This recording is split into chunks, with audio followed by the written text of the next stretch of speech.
Okay, then next part of alimentary canal is intestine. Sir Yes बेटा. कैमरे से ऊपर जा रहा है सर वो। सर बोर्ड हिल गया है, कैमरा हिल गया है। Okay, sir camera. आपका बोर्ड सर थोड़ा सा कैमरा ऊपर कर लीजिए आप। ठीक, ऐसा करते हैं.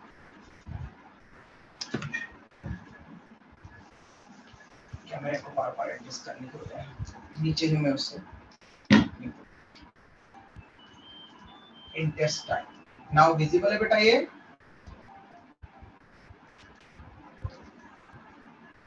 अब विजिबल है intestine. Yes sir. Okay.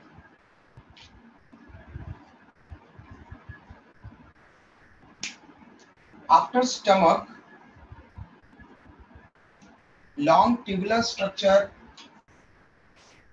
which is actually coil found in alimentary canal called as intestine. ये long coiled tubular structure होता है.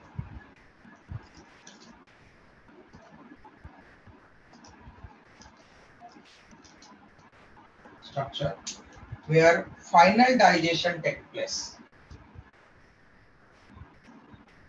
Where final digestion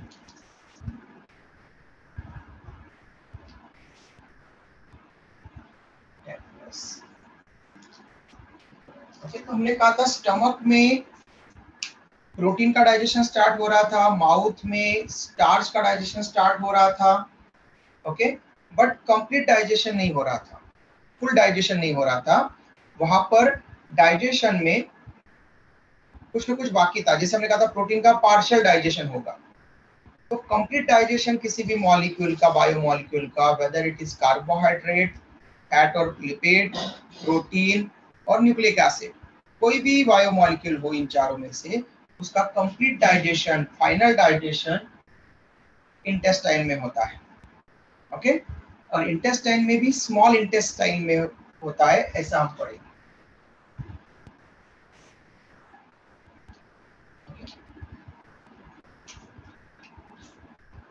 It is of two types.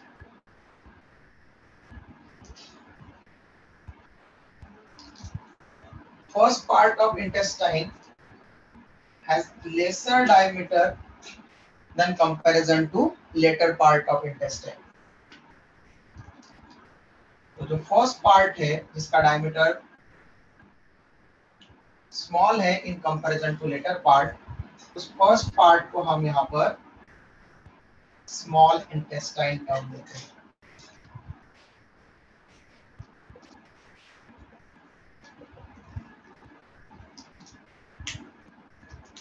Small intestine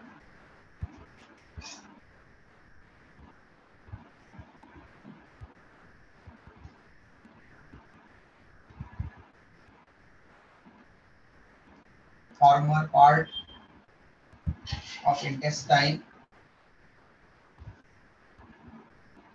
which has lesser diameter, which has less diameter,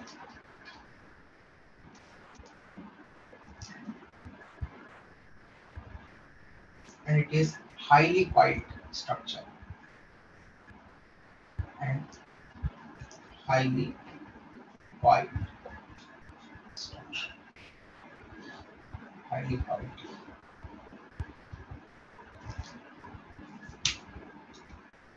okay, तो small intestine highly coiled होगी, diameter में छोटी होगी.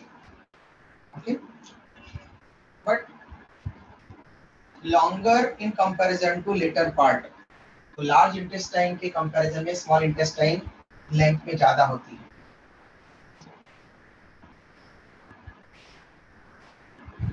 But longer than later part of of intestine.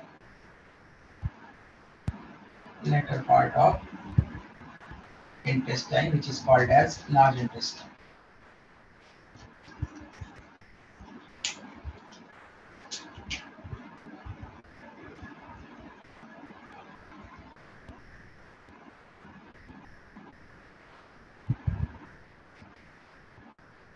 It has 3 parts. 3 parts होते हैं इसमें भी, 3 अलग अलग पार्ट से बनी होती है, जिनको हम कहेंगे duodenum, jejunum and ileum. Okay, duodenum, jejunum and ileum, ये 3 पार्ट से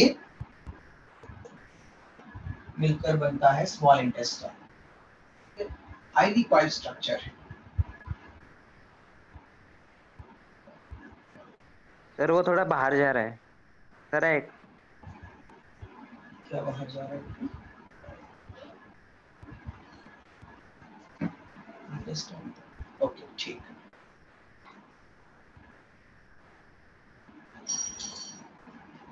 अब ठीक है बेटा? यस सर, अभी ठीक. ओके, तो duodenum, jejunum and ileum in 3 part से मिलकर बनता है. ड्यूडेनम हम अभी रिप्रेजेंट करेंगे डायग्राम में लार्ज इंटेस्टाइन के साथ में. वहां पर ड्यूडेनम यू शेप ट्यूब होती है. ओके, अब जनरली जब हम उसको बनाते हैं तो यू शेप वहां पर स्ट्रक्चर दिखाते हैं, लेकिन कभी कभार आपको कुछ एनसीईआरटी में यू शेप टाइप और कुछ एनसीईआरटी में सी शेप, यू और सी. तो ये जो यू है, इसी को अगर हम 90 डिग्री से इधर टिल्ट कर दें तो ये इस तरह से दिखेगा. रोटेट. ओके, तो ये क्या हो जाएगा? सी शेप वहां पर.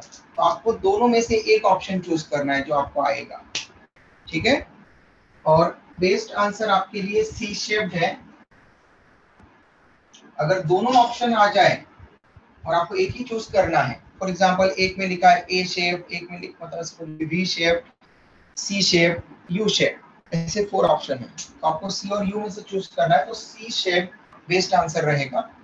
ओके, और अगर वहां पर सी शेप नहीं दिया है, एल शेप, जे शेप, आई शेप, यू शेप ऐसा दिया है, तो देन सी शेप दिया ही नहीं, तब आप यू शेप चूज करो.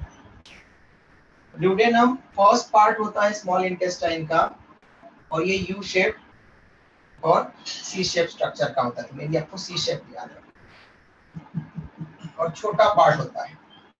ड्यूडेनम के बाद में लेटर पार्ट को हम बोलते हैं जेजुनम, और जेजुनम हाईली कॉइल्ड पार्ट होगा. सबसे ज्यादा कॉइल्ड पार्ट जेजुनम है और सबसे ज्यादा लेंथी भी है. ओके, इन तीनों में सबसे लंबा जेजुनम है. इलियम सबसे शॉर्ट पार्ट है, लास्ट में मिलेगा, टर्मिनल पार्ट स्मॉल इंटेस्टाइन का. जेजुनम एंड इलियम में हम एक टर्म पढ़ेंगे, इन दोनों में विलाय. ओके, इन दोनों में विलाय प्रेजेंट होते हैं. फिंगर लाइक प्रोजेक्शन अंदर की तरफ निकलते हैं, विलाय, जो अब्जॉर्प्शन के लिए होते हैं और अब्जॉर्प्शन पर्पस. तो जो फूड डाइजेस्ट होगा स्मॉल इंटेस्टाइन में, ileum here, complete digestion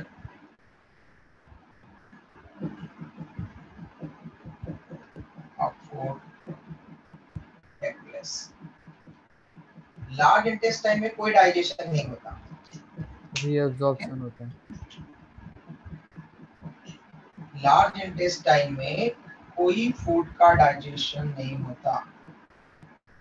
okay, small intestine में फूड का डाइजेशन भी होता है और मैक्सिमम अब्जॉर्प्शन भी हो जाता है। इसलिए लार्ज इंटेस्टाइन के पास ज्यादा नहीं बचता कुछ, वहां पर ज्यादा अब्जॉर्प्शन के लिए, वहां पर वाटर का ज्यादा अब्जॉर्प्शन होता है और कुछ विटामिन और मिनरल्स का। ओके, इसका स्क्रीनशॉट ले लो बेटा, और यहाँ तक अगर किसी को कोई प्रॉब्लम हो तो पूछ लो।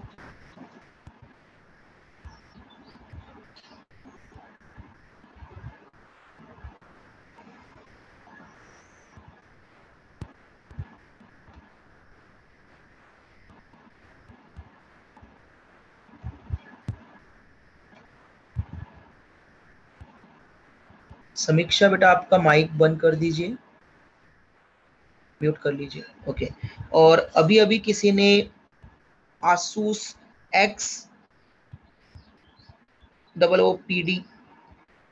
इससे नेमिंग से किसी ने जो है ज्वाइन किया है, तो प्लीज अपना नाम बताओ बेटा। पहले तो माइक नहीं कनेक्टेड है आपके, इसमें माइक कनेक्ट करो। जो भी आसूस का सिस्टम यूज कर रहा है, आसूस ब्रांड का सिस्टम यूज कर रहा है, पहले माइक कनेक्ट करो।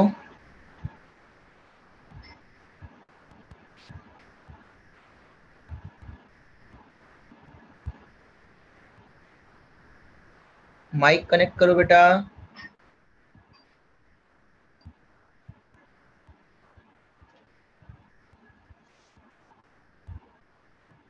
लास्ट टाइम बोल रहा हूँ बेटा। हाँ, माइक कनेक्ट हो गया आपका। माइक ऑन करके अपना नाम बताओ बेटा।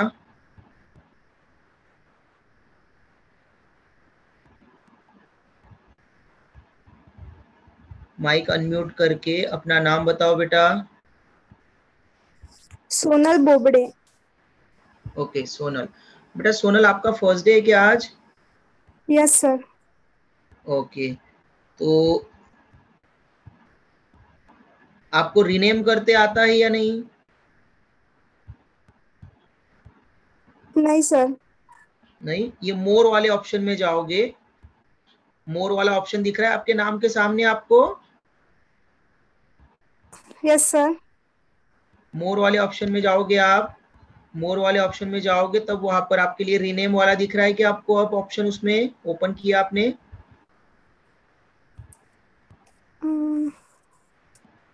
नहीं मोर सर। ओपन किया, नहीं आ रहा है ऑप्शन? नहीं। क्या बात कर,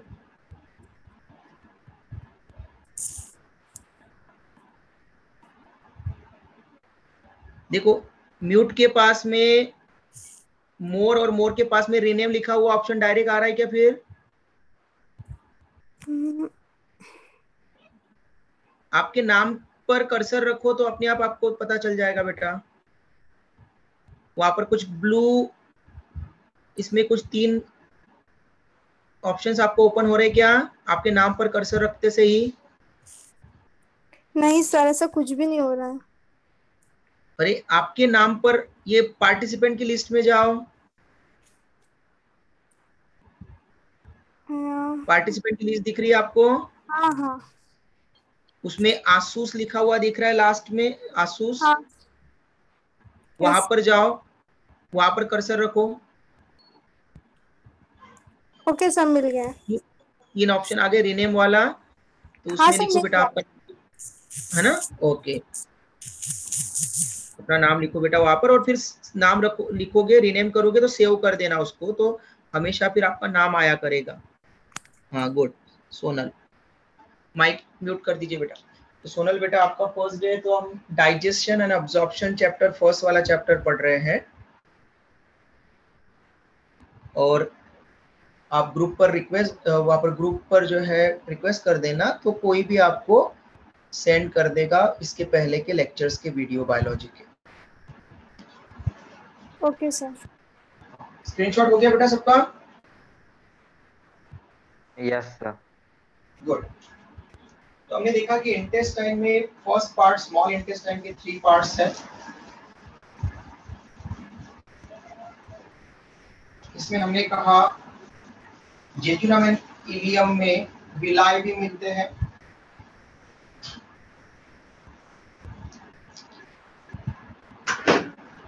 फर्स्ट स्टमक का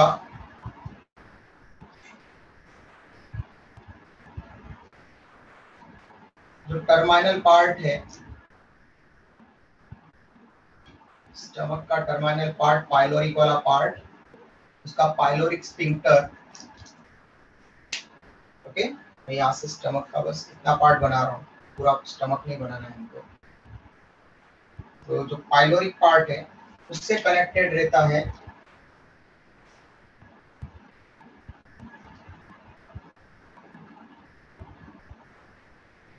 स्मॉल इंटेस्टाइन का first part which is called as duodenum। Okay, और ये duodenum यहाँ तक प्रेजेंट है, ये इतना पार्ट है duodenum। ओके, ये ऐसा सी जैसा आपको वहां पर दिख रहा है। आपने जैसे कोका कोला की स्पेलिंग देखी होगी ना, कोका कोला में सी इस तरह से लिखता है, कोका कोला, उस तरह का यहाँ पर अपीयरेंस, यहाँ पर वो मतलब उस तरह से दिखा रहा है, तो सी लेटर को रिजेंबल कर रहा है। ओके, इसलिए वहां पर सी शेप बोलते हैं duodenum को। ये फर्स्ट पार्ट।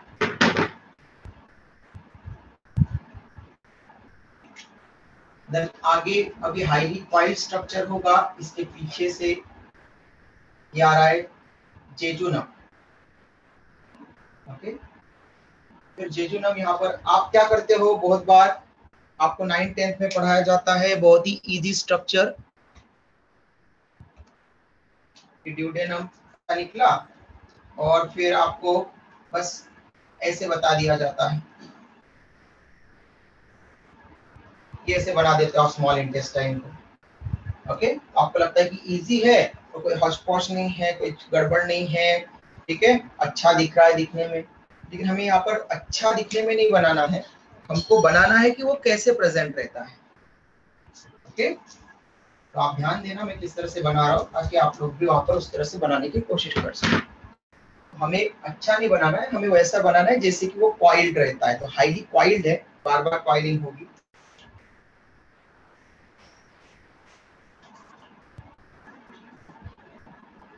ये जेजुनम,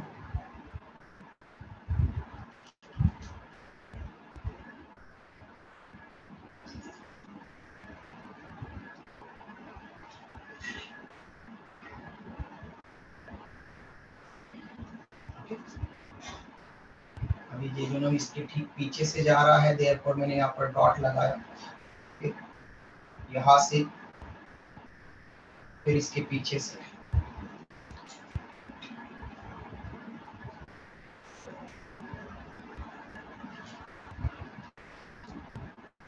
अच्छा ना दिखे, लेकिन वैसा बनाना जैसा होता है, आगे जाकर के आपको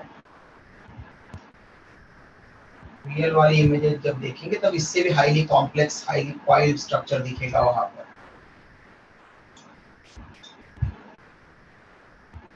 इसकी आदत बनाना पड़ेगी आपको।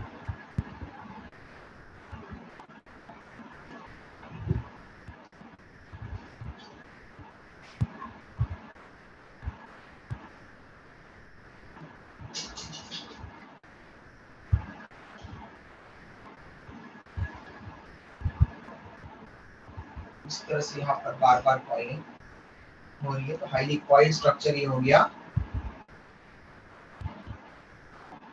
जेजुनम।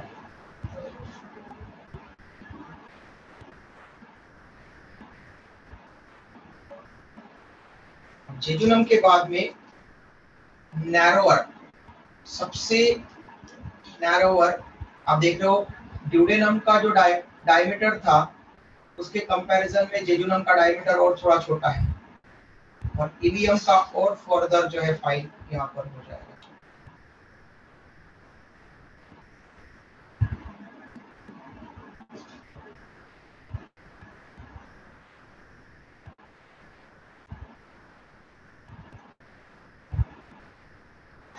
और इलियम फिर ओपन होता है लार्ज इंटेस्टाइन। यहाँ पर हम लार्ज इंटेस्टाइन का पार्ट बनाएंगे, जिसमें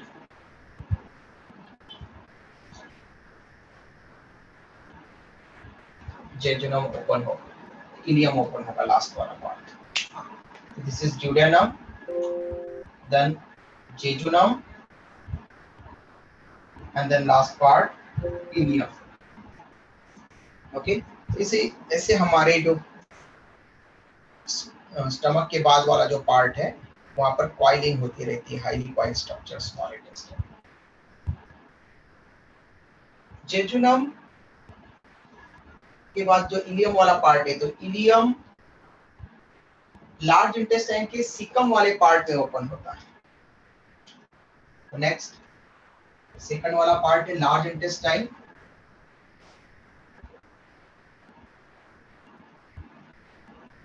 यहाँ पर हम large intestine,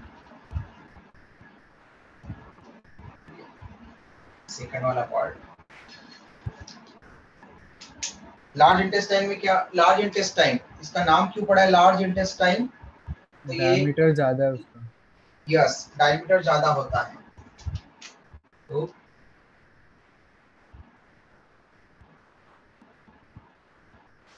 large in diameter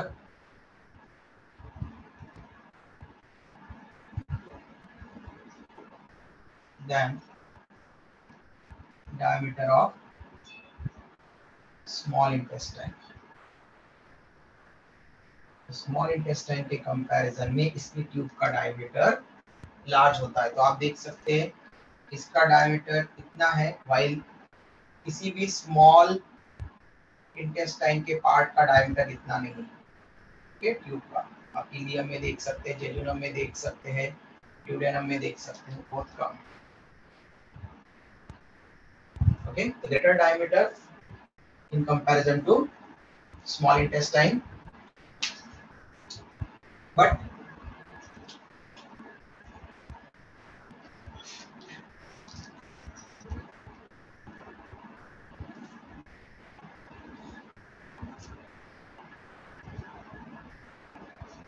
यहाँ पर जो लेंथ है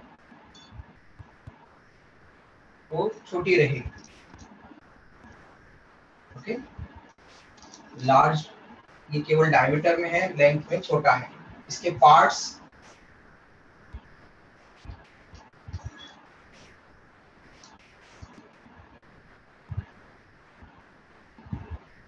इसमें मेन पार्ट है पहला सीकम।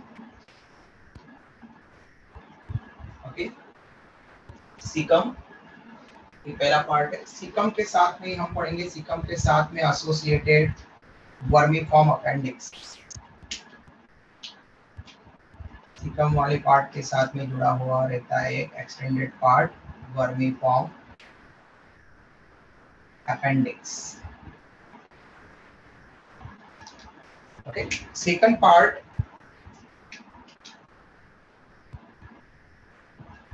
कोलॉन, ये लार्जेस्ट पार्ट रहता है लार्ज इंटेस्टाइन का, सबसे बड़ा। Colon terminates into rectum. Colon के बाद में रेक्टम वाला पार्ट आएगा, और रेक्टम की ओपनिंग को हम एनस कहेंगे, जो कि एंड रहेगा एलिमेंट्री कैनाल का, टर्मिनल एंड। तो जनरली इलियम राइट साइड में लार्ज इंटेस्टाइन के राइट साइड में ओपन होता है, तो वो पार्ट होता है सीकम, राइट। ओके, तो राइट एब्डोमिनल पार्ट में सीकम रहेगा, ठीक है। इसका एक्सटेंडेड पार्ट को हम यहाँ पर बोल रहे हैं, यहाँ पर एक्सटेंडेड पार्ट है vermiform appendix.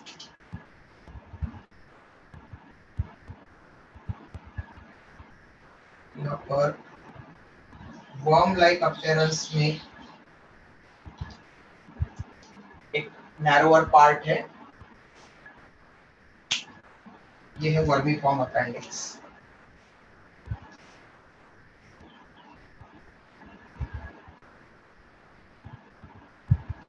First of all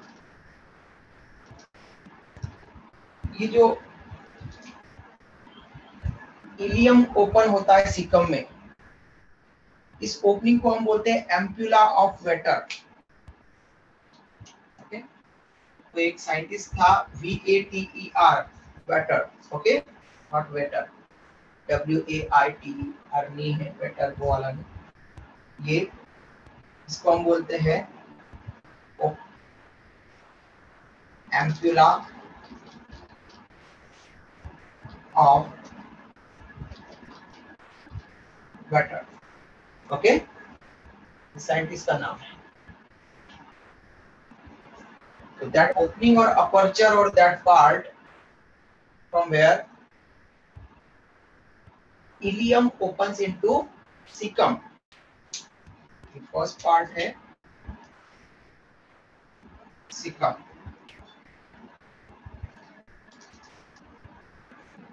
is called as ampulla of Vater। ये पार्ट, ये ओपनिंग एम्पुला ऑफ वेटर कहलाता है। अब ये ओपनिंग है तो ऐसा ना हो जाए कि स्टमक से जो फूड आया है उसका डाइजेशन अभी चल ही रहा है और वहां से फूड चला जाए लार्ज इंटेस्टाइन में, और हमने कहा कि लार्ज इंटेस्टाइन में डाइजेशन नहीं होता। There is no digestion take place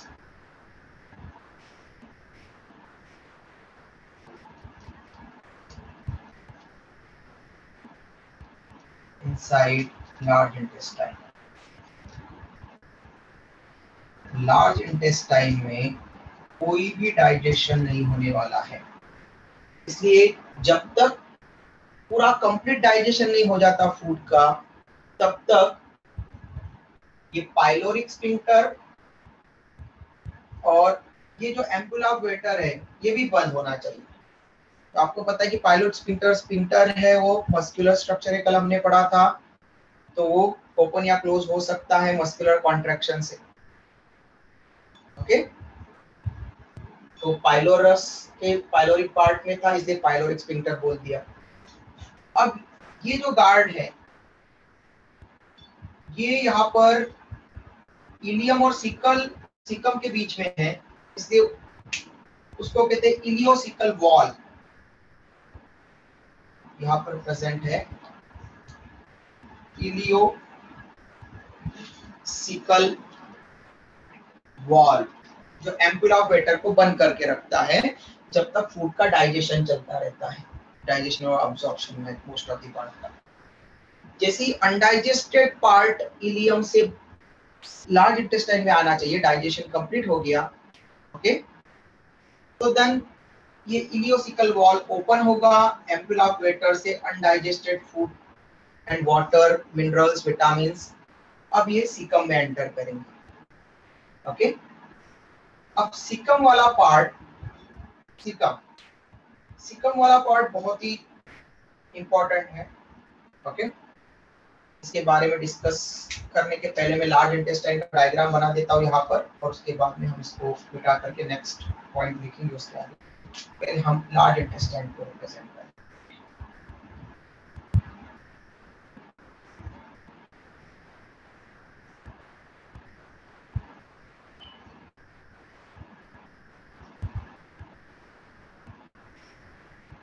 ऊपर की तरफ से लार्ज इंटेस्टाइन को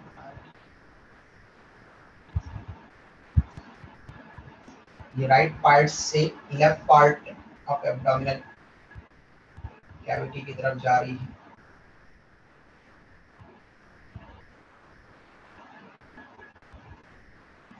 और जैसे ये एब्डोमिनल कैविटी के लोअर पार्ट में जाएगी, अब ये सिग्मोइडल शेप में कन्वर्ट हो जाएगी, अपना शेप बदल लेगी।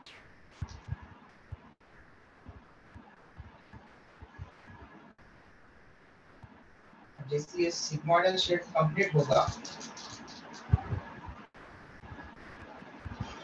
उसके बाद में ये एक ट्यूब लाइक स्ट्रक्चर में कन्वर्ट हो जाएगा, और ट्यूब लाइक स्ट्रक्चर की ओपनिंग। ओके, तो ये लार्ज इंटेस्टाइन, लार्ज इंटेस्टाइन का फर्स्ट पार्ट हमने सीकम रिप्रेजेंट किया, वल्नहा अपेंडिक्स उसका एक्सटेंडेड पार्ट है। देन सेकंड कोलॉन, कोलॉन कहाँ से कहाँ तक, सीकम, ये सीकम कंप्लीट हुआ यहाँ तक, यहाँ से लेकर तो ये जो सिग्मोइडल पार्ट है यहाँ तक, ओके। मैं यहाँ पर इसको इस तरह से रिप्रेजेंट कर रहा हूँ,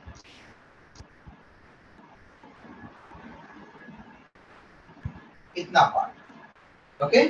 यहाँ से लेकर तो यहाँ तक का पार्ट, इसको हम टोटल को बोलेंगे हम कोलॉन, सेकंड वाला पार्ट। तो सबसे बड़ा पार्ट है लार्ज इंटेस्टाइन का कोलॉन। कोलॉन में आप कुछ पार्ट उसके जो अनडाइजेस्टेड फूड मटेरियल है उसके बेसिस पर, उनकी मूवमेंट के बेसिस पर देखते हैं। इसमें भी पेरिस्टाल्टिक मूवमेंट चलती है, जैसे स्टमक में चलती है, सॉरी इसोफेगस में चल रही थी, उसी तरह की पेरिस्टाल्सिस मूवमेंट लार्ज इंटेस्टाइन में भी चलती है। इसलिए आप लोगों ने 9th-10th में केवल एक ही ऑर्गन में पढ़ी होगी पेरिस्टाल्टिक मूवमेंट, पेरिस्टाल्सिस फिनोमेनन जिसको कहते हैं, इसोफेगस में। लेकिन हमने इसोफेगस में भी पढ़ा, और रिवर्स पेरिस्टाल्सिस को हमने वोमिटिंग कहा था वहां पर। सेकंड पेरिस्टाल्सिस मूवमेंट चलती है कोलॉन में, ओके, कोलॉन में फीकल मटेरियल के ट्रांसफर के लिए, और इसको बोवल मूवमेंट भी बोलते हैं, बोवल मूवमेंट, फीकल मटेरियल की मूवमेंट को बोवल मूवमेंट भी बोलते हैं, ओके। तो सीकम में बाकी का जो टाइट अब्जॉर्प्शन है वो यहाँ पर हो जाएगा, और लेटर यहाँ पर वाटर और कुछ मिनरल का अब्जॉर्प्शन यहाँ पर हो जाएगा कोलॉन। यहाँ पर वाटर अब्सॉर्ब होता रहता है, उसके साथ साथ में जो फीकल मटेरियल है, वो अनडाइजेस्टेड फूड मटेरियल, वो आगे मूव करता रहता है। तो जैसे हम देखेंगे कि यहाँ पर तो यहाँ तक अपवर्ड मूवमेंट होगी, उसकी असेंडिंग मूवमेंट होगी, ठीक है। तो यहाँ से अनडाइजेस्टेड फूड आया उसकी, इसलिए इस पार्ट को बोल देते हैं असेंडिंग कोलॉन, ओके। तो जो असेंडिंग मूवमेंट हो रही है, देयरफॉर असेंडिंग कोलॉन, कोलॉन का ये पार्ट हो गया असेंडिंग कोलॉन। फिर यहां से लेकर यहां तक ट्रांसवर्स मूवमेंट हो रही है, ओके, इसलिए इसको ट्रांसवर्स कोलॉन, सेकंड पार्ट हो जाएगा ट्रांसवर्स कोलॉन। थर्ड, अब डिसेंडिंग मूवमेंट होगी, देयरफॉर थर्ड पार्ट को डिसेंडिंग कोलॉन। और जो लास्ट पार्ट है कोलॉन का, जो सिग्मा लाइक वहां पर है, ओके। तो इस तरह से अपीयरेंस बन रहा है इसका सिग्मा लाइक, देयरफॉर इसको सिग्मोइडल कोलॉन बोलते हैं लास्ट पार्ट।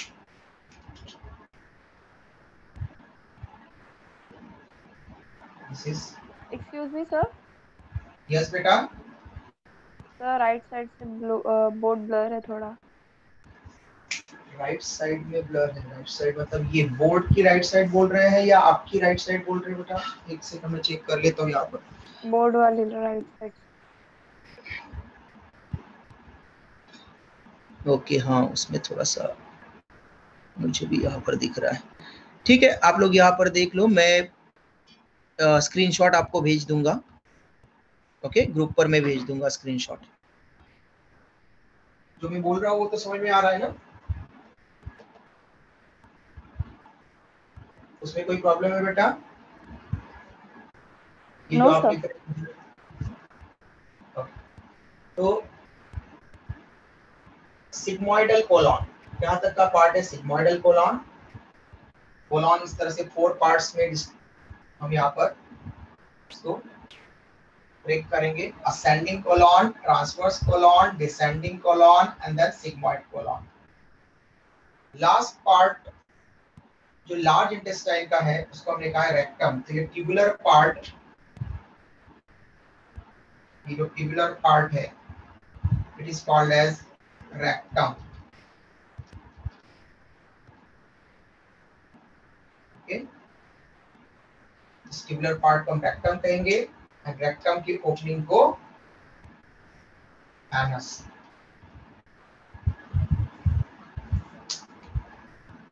ओके, मैं स्क्रीनशॉट लेकर के ग्रुप पर भेज देता हूँ, किसी को अगर स्क्रीनशॉट तो नहीं दे पाऊंगा, पिक ले लेता हूँ।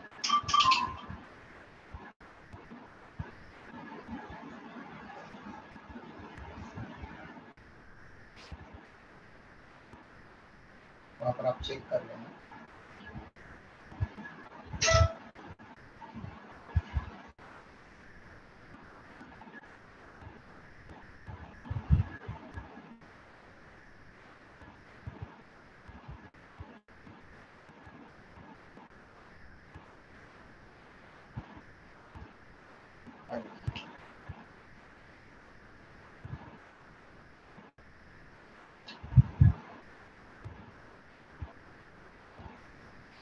ठीक है, मैंने सेंड कर दिया बेटा, आप लोग वहां से चेक कर लेना, किसी को अगर वहां पर ब्लर वगैरह भी दिख रहा है, उसमें प्रॉब्लम आ रही है। बाकी तुम्हें बता देता हूँ कि लार्ज इंटेस्टाइन यहाँ पर लिखा है large in diameter than small intestine, parts बताए हमने यहाँ पर जो, और लास्ट में लिखा है there is no digestion takes place inside large intestine. Okay sir, yes बेटा बोलो। सर जो अपेंडिक्स की जो प्रॉब्लम होती है, हाँ हाँ हाँ, अपेंडिक्स की जो प्रॉब्लम होती है, बोलो। वो क्यों होती है सर? मतलब बताता हूँ। किस कारण होती है? हाँ देखो, अभी हम सीकम पढ़ने वाले थे और सीकम के साथ में फिर अपेंडिक्स। तो ये जो अगर राइट एब्डोमिनल पार्ट में बहुत ज्यादा अगर पेन हो तो डॉक्टर एक्सरे करवाने के लिए बोलेगा। डॉक्टर पहले तो पेन के लिए मेडिसिन देगा और साथ में बोलेगा एक्सरे करवा लो। वहां पर एक्सरे करवाने के बाद में अगर उसको लगा कि यहाँ पर अपेंडिक्स में इन्फ्लामेशन हो गया है तो उसके लिए वो टर्म यूज करेगा अपेंडिसाइटिस। Okay, appendicitis. आइटिस ये सफिक्स अगर किसी भी स्ट्रक्चर के आगे हमने लगा दिया, बायोलॉजिक हमारी बॉडी का कोई भी स्ट्रक्चर या ऑर्गन है, तो आइटिस रिप्रेजेंट करता है इन्फ्लामेशन। ओके, तो appendicitis it means inflammation in vermiform appendix. Vermiform appendix में इन्फ्लामेशन हो गया है, इसको हम बोलते हैं अपेंडिसाइटिस। ये आइटिस ये सफिक्स आ गया यहाँ पर, ये रिप्रेजेंट करता है इन्फ्लामेशन किसी भी। ओके, डर्मेटाइटिस, तो डर्मा मतलब स्किन, स्किन में इन्फ्लामेशन हो गया है। ओके, इस तरह से। अब ये क्यों होता है, रीजन क्या है? तो हमने कहा था कि नैरोअर पार्ट होता है अपेंडिक्स, और जो सीकम से वर्म लाइक नैरोअर पार्ट होता है। तो सीकम में फूड आता है और इस नैरोअर ओपनिंग में वो नहीं जा पाता, यूजुअली नहीं जाता। ठीक है, ये हमारे लिए वर्मिफॉर्म अपेंडिक्स वेस्टिजियल ऑर्गन है। वर्मिफॉर्म अपेंडिक्स, बहुत सारे लोग उसको ओनली अपेंडिक्स लिखते हैं शॉर्ट में। वर्मिफॉर्म अपेंडिक्स वेस्टिजियल ऑर्गन है। क्या मीनिंग होता है बेटा वेस्टिजियल ऑर्गन का? अभी आपने 9th में पढ़ा होगा। कुछ काम नहीं उसका। यस,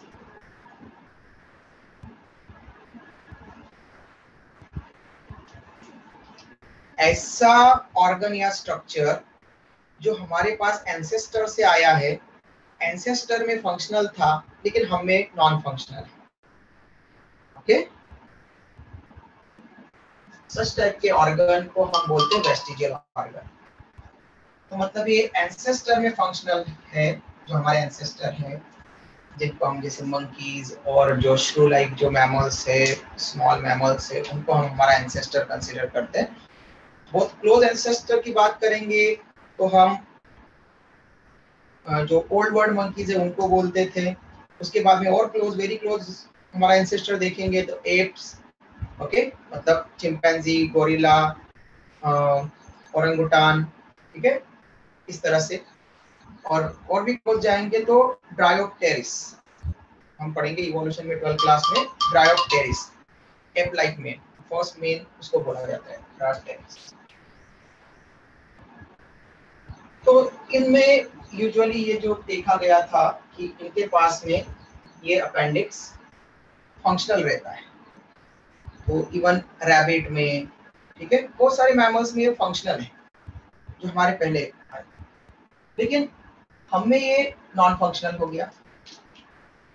तो रीजन क्या है? पहली बात तो नॉन फंक्शनल होने का, वेस्टिजियल ऑर्गन है क्योंकि अब ये नॉन फंक्शनल है हम में। ये क्या करता था हमारे एंसेस्टर में, या फिर अभी भी जिनमें प्रेजेंट है फंक्शनल है उनमें क्या करता है, सेलुलोज डाइजेशन, ये फंक्शन था इस पार्ट का, ये सेलुलोज को डाइजेस्ट करता था। ओके, सेलुलोज क्या है? A type of carbohydrate, carbohydrate का एक टाइप है, शुगर का एक टाइप है, जैसे कि starch, galactose, glycogen, okay, glucose, sucrose, fructose, maltose, ribose, deoxyribose, ये जो शुगर है उसके जैसा ही एक सेलुलोज होता है। Cellulose each and every plant cell में मिलता है एक्सेप्ट गैमेटिक सेल, प्लांट के गैमेट को छोड़ करके बाकी प्लांट की सभी सेल्स में आपको सेलुलोज मिलेगा, क्योंकि सभी में सेल वॉल होती है और प्लांट की सेल वॉल मेनली सेलुलोज से कंपोज्ड होती है। तो अगर हम कोई भी प्लांट पार्ट खाएंगे तो हमें सेलुलोज मिलेगा ही मिलेगा, ठीक है, ऐसे में। तो सेलुलोज तो हमारी बॉडी में जाता है, लेकिन हमारे एंसेस्टर में ये सेलुलोज को डाइजेस्ट करवाता था, हम में नहीं करवाता। तो हमें क्यों नहीं करवाता? पहले कैसे करवाता था सेलुलोज का डाइजेशन? तो सेलुलोज के डाइजेशन के लिए cellulose digestion requires cellulase enzyme, एक एंजाइम लगता था जिसका नाम हमने रख दिया सेलुलेज, लेकिन इसी एंजाइम का नाम पहले से लिखा नहीं आता, हम ही नेमिंग करते हैं। सेलुलोज को डाइजेस्ट करने वाले एंजाइम को हम कहते हैं सेलुलेज, एएसई सफिक्स लगा दिया एंजाइम के नाम पे। तो सेलुलेज ये डाइजेस्ट करता है, ठीक है। अब ये ऑर्गेनिज्म के पास में, हायर ऑर्गेनिज्म के पास में नहीं रहता, ये कुछ प्रिमिटिव ऑर्गेनिज्म जैसे प्रोटिस्ट और कुछ मोनेरल्स के पास में होता है। तो जो प्रोटिस्ट मेनली ट्राइकोनिम्फा, ट्राइकोडेंड्रॉन, ओके, इस तरह के जो प्रोटिस्ट हैं, यूनिसेलुलर प्रोटिस्ट, यूनिसेलुलर ऑर्गेनिज्म, वो उनके पास में रहता है। और वो प्रोटिस्ट फिर इनहैबिट करते हैं, इनहैबिट मतलब उनके लिए हैबिटेट मतलब घर कर जाते हैं, इनहैबिट करते हैं वर्मीफॉर्म अपेंडिक्स को कुछ मैमल्स की और हमारे एंसेस्टर के, लेकिन हमारी को इनहैबिट नहीं कर पाते, क्योंकि अब हम उनको रहने के लिए जगह और खाना नहीं देते। पहले हमारे एंसेस्टर क्या करते, कुछ फूड उनको वहां पर प्रोवाइड करते थे, फूड एंड शेल्टर प्रोवाइड करते थे, रहने की जगह और खाना उनको प्रोवाइड करते थे, लेकिन हम नहीं करते। क्यों नहीं करते? क्योंकि हमारे पास ये सेलुलोज बनता है ग्लूकोज के पॉलीमर से, ग्लूकोज मेनी ग्लूकोज मॉलिक्यूल से। और पहले ही हमारे पास में इतने सारी जो भी डाइट लेते हैं उसमें इतना सारा ग्लूकोज आता है कि हमको ब्लड ग्लूकोज लेवल हमारे में बहुत बार ज्यादा हो जाता है, ओके, तो हम उसी को यूटिलाइज नहीं कर पाते। तो अगर सेलुलोज को और डाइजेस्ट करते हैं तो और ज्यादा ग्लूकोज बढ़ता। इसलिए इवोल्यूशन में इस तरह का चेंज इसीलिए आया है क्योंकि हम वहां पर और फर्दर ग्लूकोज को यूज नहीं कर पाएंगे और वो फिर हमें और वहां पर ब्लड शुगर लेवल बढ़ जाएगा, तो डायबिटीज वगैरह डिसीज कॉज करवा सकता है। इसके लिए हमने इसको डाइजेशन करना छोड़ दिया, क्योंकि जितनी शुगर हमको ग्लूकोज जरूरी है वो तो हम आसानी से ले रहे हैं फूड्स। इसलिए मिलियंस ऑफ ईयर्स बिफोर जो है यहाँ पर क्या हो गया, चेंज हो गया, और जो हमारे एंसेस्टर थे उनमें ये वहाँ पर ये वेस्टिजियल बनने लगा कुछ में, और हमें भी फिर ये वेस्टिजियल आया। ओके, जब ह्यूमन बीइंग्स बने तो उनमें भी ये वेस्टिजियल आया। ओके, तो हमें ये प्रोटिस्ट नहीं रहते। जिनमें सेलुलोज का डाइजेशन होता है उनमें सेलुलेज एंजाइम ये प्रोटिस्ट देते हैं। ओके, ट्राइकोलिम्फा, ट्राइकोडेंड्रॉन लाइक जो प्रोटिस्ट होते हैं, ये प्रोटिस्ट सेलुलेज सीक्रेट करते हैं, एंजाइम सेलुलोज देते हैं, और बदले में उनको क्या मिलता है, फिर उस ऑर्गेनिज्म से उनको फूड एंड शेल्टर, खाना और रहने की जगह, और इस तरह से वो ऑर्गेनिज्म सेलुलोज का डाइजेशन करते हैं। जैसे आपने देखा होगा कि रूमिनेंट स्टमक वाले जो रहते हैं, काऊ, बफेलो वगैरह, रैबिट वगैरह, ये क्या करते हैं, बार बार अपने खाने को चबाते रहते हैं। ठीक है, कभी कभार तो कुछ ऐसे भी होते हैं जो खाना उन्होंने फेंक दिया है उसको वापस से चबाते रहते हैं, वापस बार बार चबाते रहते हैं। ठीक है, ताकि उसमें से सेलुलोज का जो पार्ट है वो थोड़ा सा वहां पर ज्यादा से ज्यादा सेपरेशन हो सके, और वो वहां पर इस पार्ट तक जा करके फिर उसका डाइजेशन होना है इसके लिए। तो हम ऐसा नहीं कर पाते, इसलिए हम कहते हैं कि हम सेलुलोज का डाइजेशन नहीं करते, याद रखना। ओके, हम सभी कार्बोहाइड्रेट का डाइजेशन करते हैं एक्सेप्ट सेलुलोज। हम सेलुलोज को डाइजेस्ट नहीं कर पाते, क्यों? क्योंकि हमारा वर्मीफॉर्म अपेंडिक्स अब वेस्टिजियल हो चुका है, इट बिकम्स वेस्टिजियल, और इसलिए अब ये फंक्शन परफॉर्म नहीं करेगा, सेलुलोज का डाइजेशन हमें नहीं करेगा। ओके, फिर इतना नैरो है, अभी इसका कोई काम नहीं है, तो ये ऑर्गन लैक नहीं हुआ है। ओके, हमारे पास में से गया नहीं है, ये प्रेजेंट है, और ये सीकम के नीचे है। अब जब भी सीकम के अंदर स्मॉल इंटेस्टाइन से जो अनडाइजेस्टेड फूड मटेरियल आता है, वो फूड मटेरियल इतने प्रेशर के साथ में आता है कि सीकम में अब्जॉर्प्शन और वहां पर करके वो सीधा ऊपर की तरफ असेंडिंग मूवमेंट करता है।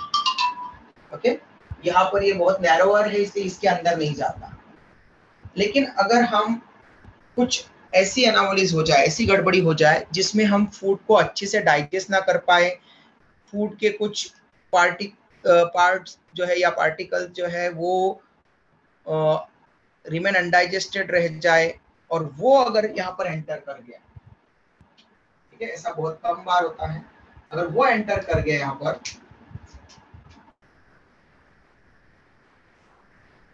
तो वो फूड पार्टिकल यहाँ पर पड़ा रहेगा। अब उसका कोई डाइजेशन यहाँ पर नहीं होने वाला है, ठीक है, और वो पार्टिकल अब यहाँ पर सड़ेगा, और यहाँ पर इन्फेक्शन होगा, बैक्टीरिया वगैरह का इन्फेक्शन होगा, और उसके कारण यहाँ पर इन्फ्लामेशन होगा, और ये जो नैरोअर पार्ट था वो इन्फ्लामेशन के बाद में सूज जाएगा, बड़ा हो जाएगा, इन्फ्लामेशन से बड़ा हो जाता है ऑर्गन। ठीक है, और वो बड़ा हो जाएगा तो फिर अब वो एब्डोमिनल कैविटी में जो है पेन कॉज करेगा फिर। या तो ये हमारे कोई काम का नहीं है, इसलिए ऑपरेट करके, सर्जिकली ऑपरेट करके इसको कट करके मतलब निकाला जा सकता है बॉडी से, कोई फंक्शनल नहीं है। तो यहाँ पर कट लगा दिया जाता है, इसको निकाल दिया जाता है कि ज्यादा अगर ये सड़ेगा, खराब होगा, तो ये इन्फेक्शन दूसरे लार्ज इंटेस्टाइन और स्मॉल इंटेस्टाइन के दूसरे पार्ट तक भी पहुंचाएगा, और उससे पूरी इंटेस्टाइन खराब हो सकती है, या पूरा एलिमेंट्री कैनाल खराब हो सकता है। ठीक है, पॉइजन फैल सकता है बॉडी में, इसलिए इसको कट कर देते हैं और इसको निकाल देते हैं। ठीक है, और यहाँ पर सर्जिकल ऑपरेशन के बाद में यहाँ पर लाइगेशन कर देते हैं, बंद कर देते हैं इस पार्ट को, सीकम वाले टर्मिनल पार्ट। ओके, इसको कट करना, तो जब भी हम किसी भी ऑर्गन के स्ट्रक्चर को या ऑर्गन के पार्ट को या ऑर्गन को कट करेंगे, तब साइड वहां पर हम एक्टोमी ये सफिक्स लगाते हैं। तो अपेंडिक्स को रिमूव करना, इसको हम बोलेंगे अपेंडेक्टोमी। ओके, एक्टोमी का मतलब surgical removal, surgical removal of vermiform appendix. Vermiform appendix is known as appendectomy. Clear? इसका स्क्रीनशॉट ले लो बेटा, और आपका क्वेश्चन का आंसर भी मिल गया होगा बेटा। क्लियर है अब अपेंडिक्स से रिलेटेड जिसका यस क्वेश्चन? सर। गुड। और किसी को कोई क्वेश्चन है अपेंडिक्स के ऊपर, कोई भी प्रॉब्लम हो पूछ सकता है। स्क्रीनशॉट हो गया बेटा? ये क्लियर है स्क्रीनशॉट, या फिर मैं पिक लेकर के भेज दूं आपके? स्क्रीनशॉट क्लियर नहीं आ रहा है। सुनाई नहीं दिया प्रॉपर, मैं पिक लेकर के भेज देता हूँ। क्लियर नहीं आ रहा है सर। ओके, क्लियर नहीं आ रहा है, ठीक है, मैं पिक लेकर के भेज देता हूँ इरेज करने के पहले।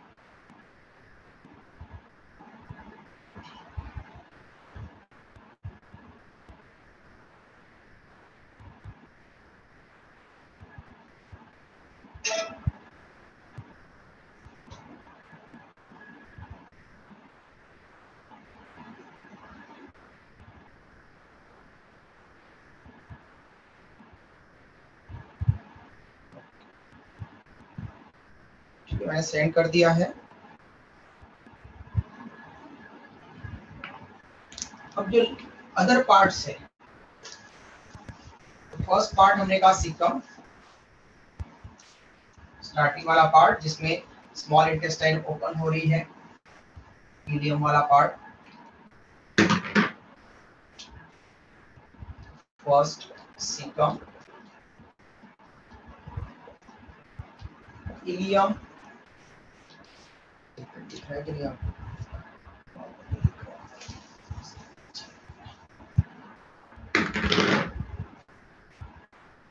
Caecum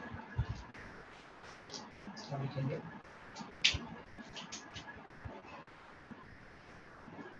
ilium terminal part of small intestine opens into it, इसमें ओपन होगा, ठीक है, और इन दोनों के ओपनिंग को गार्ड करेगा इलियोसिकल वॉल, जो डायग्राम में बता दिया था।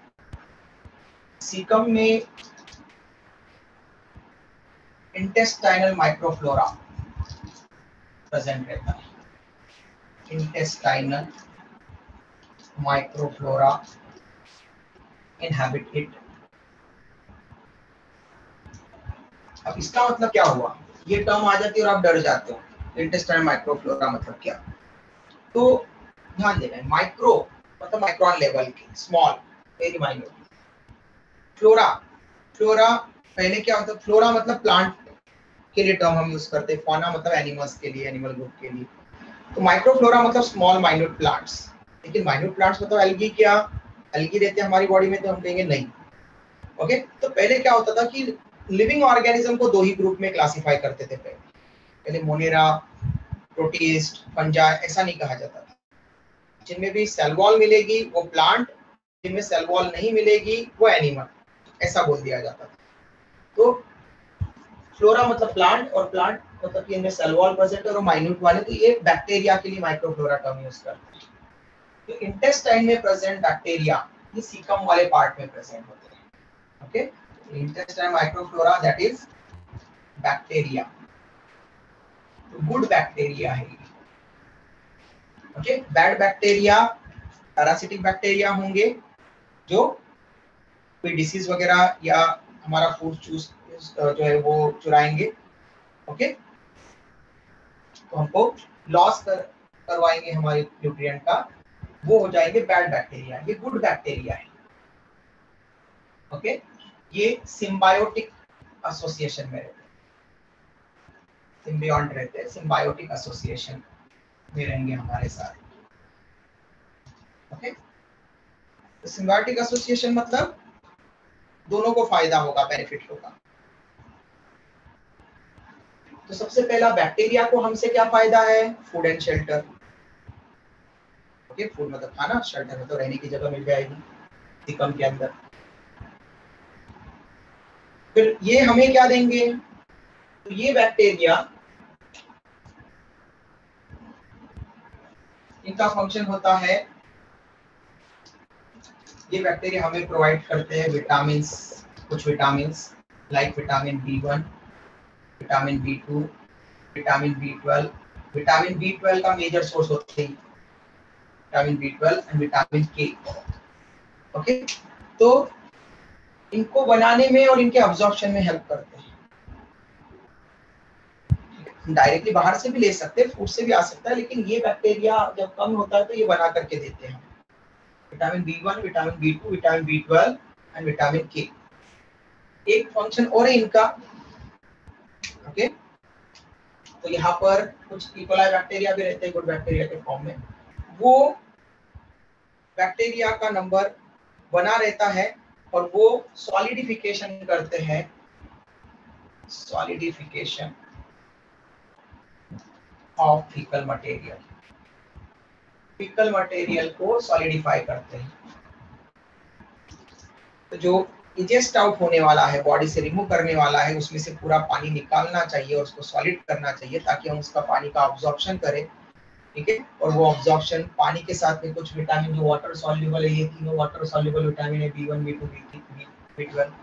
ओके, तो vitamin B complex water soluble है, विटामिन सी तो वाटर के साथ में ये भी अब्जॉर्ब हो जाएंगे, तो और बहुत सारे मिनरल्स भी अब्जॉर्ब हो जाएंगे वाटर के साथ। तो वाटर, मिनरल और विटामिन अच्छे से अब्जॉर्ब हो सके बॉडी में, इसके लिए भी ये बैक्टीरिया हेल्पफुल है। अगर ये बैक्टीरिया का लॉस हो जाता है, जैसे किसी इन्फेक्शन के कारण जो है गुड बैक्टीरिया का नंबर कम हो जाता है, तो तब डायरिया की कंडीशन आ जाती है। ओके, तब फीकल मटेरियल सॉलिड नहीं हो पाता क्योंकि ये बैक्टीरिया कम नंबर में, तो वाटर का अब्जॉर्प्शन नहीं कर पाएंगे और उस वाटर के साथ में मिनरल और कुछ विटामिन का भी अब्जॉर्प्शन नहीं हो पाएगा।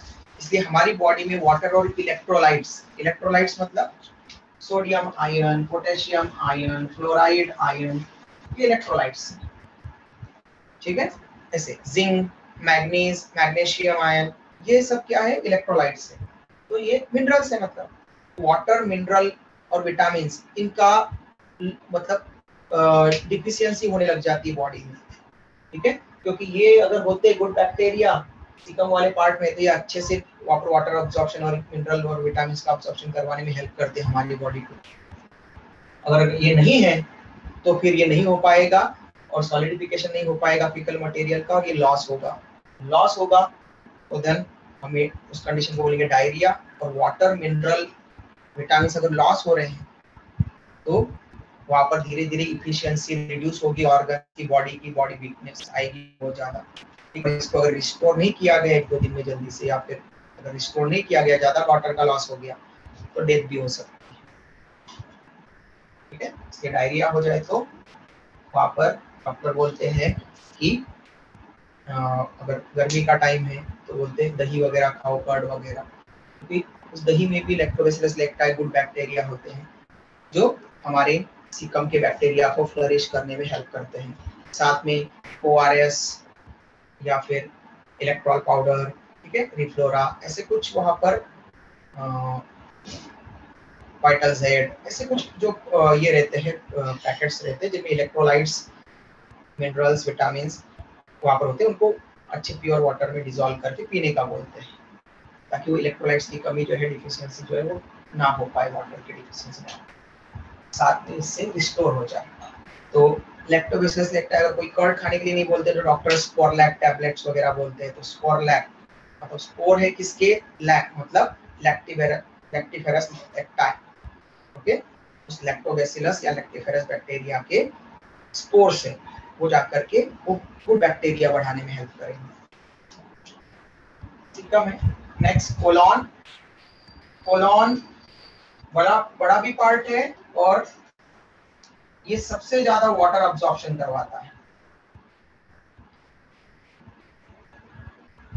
Highest amount of water absorption जो होगा, absorption in our body colon में होता है।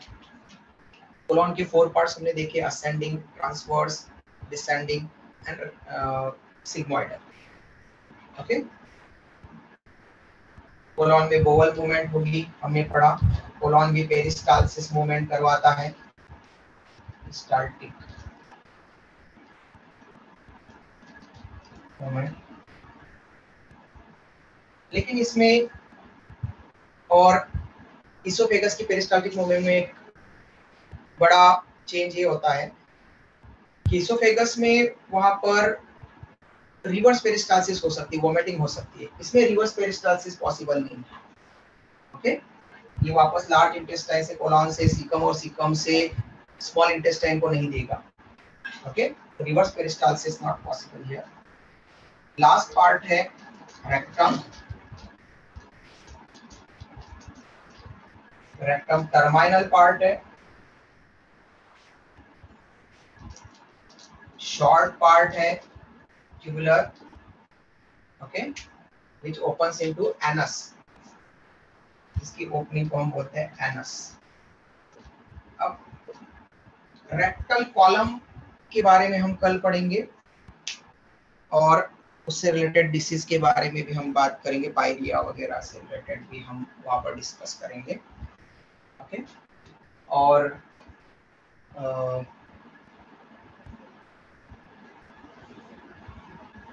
विलाई का स्ट्रक्चर भी देखेंगे हम कल के दिन।